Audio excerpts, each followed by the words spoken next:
গ্লোবালাইজেশনের কারণে বিশ্বায়নের ফলে ইংরেজি আমরা শিখব, ইংরেজিটা আমাদের প্রয়োজন, কিন্তু বাংলা হচ্ছে আমাদের প্রিয়জন।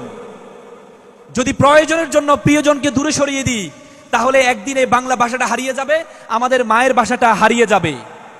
রবীন্দ্রনাথ ঠাকুর বলেছে, আগে আগে বাংলা ভাষার গাঁথুনি, পরে বিদেশি ভাষার পত্তন। 21 ফেব্রুয়ারি আন্তর্জাতিক মাতৃভাষা দিবস, জানেন তো নাকি?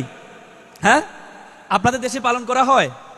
টিভিতে আজকে আমি যে এখানে আসছি, এখানে যারা আছেন সকলেই ভারতীয়, কিন্তু আমি ভারতীয় ছিলাম, আমরা একসময় তো ভারতীয় ছিলাম, ঠিক না?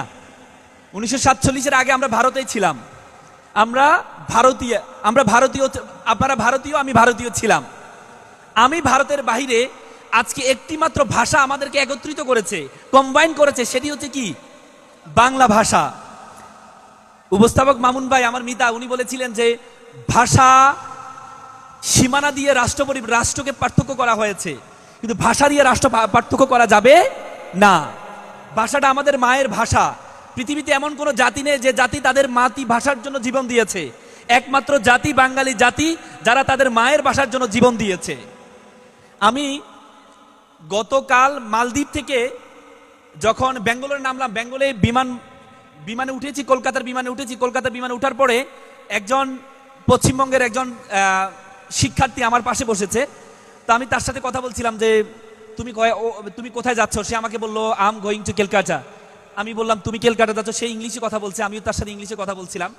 তা আমি বললাম, তুমি তুমি কোথায় বিলং করো, কোথায় থেকে? সে বলছে, আমি কলকাতা, আমার মা বাবা কলকাতা, আমি পড়াশোনা বেঙ্গালুরু করি, আমি কলকাতা যাচ্ছি মা বাবাকে দেখার জন্য। আমি বললাম, ডু ইউ নো বেঙ্গলি? তুমি কি বাংলা জানো? সে বললো, আসলে ভাই, আই ডোন্ট নো বেঙ্গলি। আমি খুব কষ্ট পেয়েছিলাম। তার মায়ের ভাষা বাংলা, কিন্তু সে বাংলা জানে না। আজকে গ্লোবালাইজেশনের কারণে, বিশ্বায়নের ফলে ইংরেজি আমরা শিখব, ইংরেজিটা আমাদের প্রয়োজন, কিন্তু বাংলা হচ্ছে আমাদের প্রিয়জন। যদি প্রয়োজনের জন্য প্রিয়জনকে দূরে সরিয়ে দিই তাহলে একদিন এই বাংলা ভাষাটা হারিয়ে যাবে, আমাদের মায়ের ভাষাটা হারিয়ে যাবে। রবীন্দ্রনাথ ঠাকুর বলেছে, আগে বাংলা ভাষার গাঁথুনি, পরে বিদেশি ভাষার পত্তন। আজকে এই প্রিয়জন মায়ের ভাষা, আমাদের মাতৃভাষা, সে মাতৃভাষাকে অন্তরে লালন করতে হবে, ধারণ করতে হবে। হাসতে হবে বাংলাতে, কাঁদতে হবে বাংলাতে, খুশি হতে হবে বাংলাতে, খেলা করতে হবে বাংলাতে। প্রত্যেকটা জিনিস, আমাদের বেসিক যে জিনিসটি, সেটি হচ্ছে বাংলা। বাংলা ঠিক রাখতে হবে। সুতরাং পশ্চিমবঙ্গের ভাইদেরকে বলবো, কলকাতার ভাইদেরকে বলবো, আপনাদেরকে সিটি অফ জয় বলা হয়, আনন্দের শহর বলা হয় কলকাতাকে, কিন্তু যদি বাংলা বিলীন করিয়ে দেন। আমি খুব সবচেয়ে ভালো লেগেছে আপনাদের মাননীয় মুখ্যমন্ত্রী, আপনাদের মুখ্যমন্ত্রী, আপনাদের মুখ্যমন্ত্রী বলেছিল যে আপনাদের পশ্চিমবঙ্গকে বাংলা করা হোক। আমার খুব ভালো লেগেছে। যদি পশ্চিমবঙ্গকে বাংলা করা হয় তাহলে এই যে দুই বাংলা নামের ক্ষেত্রে আর কোনো পার্থক্য থাকবে না। মনের ক্ষেত্রে আমাদের কোনো পার্থক্য নেই, কিন্তু নামের ক্ষেত্রে কোনো পার্থক্য থাকবে না ইনশাল্লাহ। আমার খুব ভালো লেগেছিল প্রস্তাবটা। যদি হয় আমরা খুব খুশি হব। আজকে আপনাদেরকে এই যে সুন্দর আয়োজন করেছে, আয়োজনে আপনাদেরকে আমি বলবো, আমার পার্সোনাল পরামর্শ হচ্ছে 4টি ভাষা আপনারা শিখবেন। 4টি ভাষা। প্রথম ভাষা হচ্ছে আপনার মায়ের যে ভাষা, সেটি হচ্ছে বাংলা ভাষা। আরেকটি হচ্ছে আপনার রাষ্ট্রীয় ভাষা, হিন্দি আপনার রাষ্ট্রীয় ভাষা, সেটি আপনি ভালো করে জানবেন। তারপরে হচ্ছে ইন্টারন্যাশনাল ভাষা হচ্ছে ইংরেজি, সেটা বিশ্বায়নের যুগে নিজেকে সার্ভাইভ করতে হলে আপনাকে ইংরেজি জানতে হবে, সেটি শিখবেন। আরেকটি হচ্ছে ধর্মীয় ভাষা, সেটি হচ্ছে কি? আরবি ভাষা। ধর্মীয় ভাষা, যে কোনো ধর্ম, হোয়াট এভার ইট ইজ, যে কোনো ধর্ম। আজকে আমাদের মুসলিম ধর্মের আমাদের ধর্মীয় ভাষা হচ্ছে আরবি। আমাদের ধর্মগ্রন্থ হচ্ছে কোরআন, আর হাদিস হচ্ছে আমাদের সর্বকালের সেরা নবী হযরত মুহাম্মদ মুস্তাফা সাল্লাল্লাহু আলাইহি সাল্লাম বলেছেন, তারাকতু ফিকুম আমরাইন লান তাদুল্লু মা তামাসসাকতু বিহিমা কিতাবুল্লাহি ওয়া সুন্নাত রাসূল।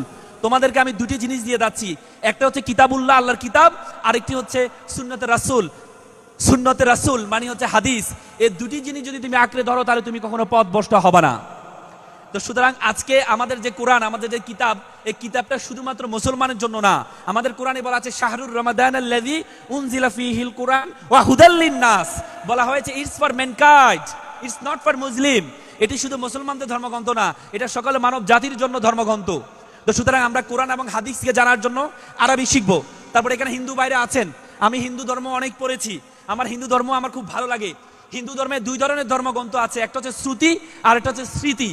শ্রুতি মানে যেগুলো হচ্ছে স্বয়ং সৃষ্টিকর্তা থেকে আসছে, যেমন হিন্দু ধর্মের বেদ হচ্ছে শ্রুতি বলা হয়, উপনিষদকে শ্রুতি বলা হয়। বেদে অনেকগুলো অংশ আছে, ঋগ্বেদ, যজুর্বেদ, অথর্ববেদ, সমবেদ।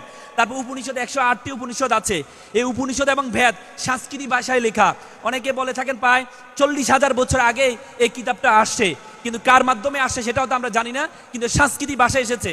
তারপরে আপনাদের যেটা স্মৃতি, সেই স্মৃতিটা হচ্ছে আপনাদের রামায়ণ, মহাভারত, রামায়ণ, মহাভারত এবং পুরাণ। এটি হচ্ছে স্মৃতি, মানে যেটি হচ্ছে ইতিহাস রিলেটেড, সেটা হচ্ছে স্মৃতি। তো সুতরাং হিন্দু ধর্মকে যদি আপনাকে জানতে হয় তাহলে আপনাকে সাংস্কৃতিক ভাষাটা জানতে হবে। যারা হিন্দু ধর্মাবলম্বী এখানে আছেন, আপনাদেরকে সাংস্কৃতিক ভাষাটা জানতে হবে। তারপর এখানে বৌদ্ধ ধর্মের আছেন, বৌদ্ধ ধর্মের ধর্মীয় গ্রন্থ যেটি হচ্ছে ত্রিপিটক। যে বৌদ্ধ ধর্মের যে প্রধান, ওনাকে বলা হয় গৌতম বুদ্ধ। ত্রিপিটক, 3টা পিটক আছে। এই সেই 3টা পিটক নিয়ে ত্রিপিটক। সেই ধর্মগ্রন্থটি পালি ভাষায়। যারা বৌদ্ধ ধর্মের আছেন আপনারা পালি ভাষাটা জানবে ধর্মকে জানার জন্য। তারপর যে জৈন ধর্মের লোকজন আছেন এখানে, জৈন ধর্মের 10ম অঙ্গ বলা হয়, মানে দ্বাদশ অঙ্গ, মানে 10টি অঙ্গ নিয়ে তাদের কিতাব, সেটা হচ্ছে প্রাকৃত ভাষায়। তো সুতরাং যারা আপনারা জৈন ধর্মের প্রাকৃত ভাষাটা জানবেন। তারপর যারা খ্রিস্টান ধর্ম হচ্ছে যেই বাইবেল আছে, ওল্ড টেস্টামেন্ট, নিউ টেস্টামেন্ট, এটি হচ্ছে হিব্রু ভাষায়, সেই হিব্রু ভাষাটা আপনারা জানবেন। তো সুতরাং আপনাদের প্রতি আমার পরামর্শ হচ্ছে যে ধর্মের আপনি ধর্মীয় গ্রন্থটা যদি আপনি জানেন তাহলে আপনি কখনো পথভ্রষ্ট হবেন না, আপনি ধর্মকে ভালো করে জানতে পারবেন। আমি আজকে যে বিষয়টি